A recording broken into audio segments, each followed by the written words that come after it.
Lurah Manggarai Selatan, Kecamat Tebet, Jakarta Selatan, Muhammad Sidik bersama sopirnya Asep Yudiana menjadi korban pengeroyokan massa pendemo. Insiden itu terjadi di kawasan Jalan KS Tubun Silpi, Jakarta Barat pada Senin 25 Agustus 2025 sekira pukul 18.30 waktu Indonesia bagian Barat.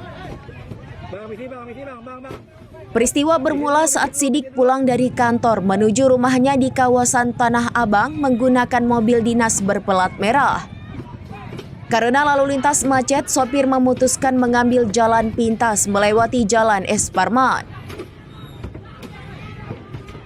Setibanya di bundaran Selipi, massa yang tengah berdemo mendekati mobil tersebut dan memprovokasi.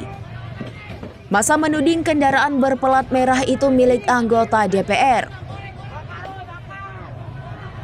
Sidik meminta sopir untuk terus berjalan, namun massa terus mengejar sembari memecahkan kaca mobil. Massa semakin beringas hingga sopir menabrak gerobak siomay dan sebuah sepeda motor.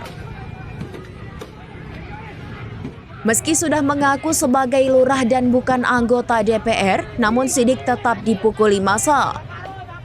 Sopirnya juga turut menjadi sasaran pengeroyokan sebelum akhirnya mereka melarikan diri ke sebuah gang di sekitar lokasi. Akibat kejadian tersebut, Sidik dan Asep mengalami luka memar, lecet di wajah, mata, badan, dan kaki akibat pukulan benda tumpul.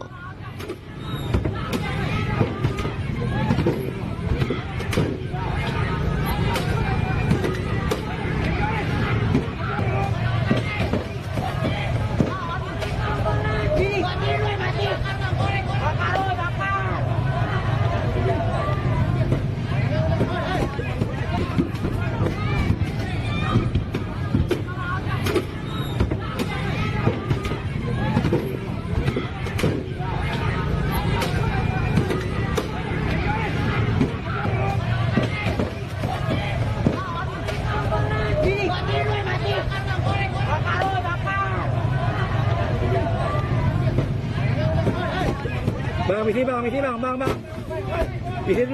Misi dulu.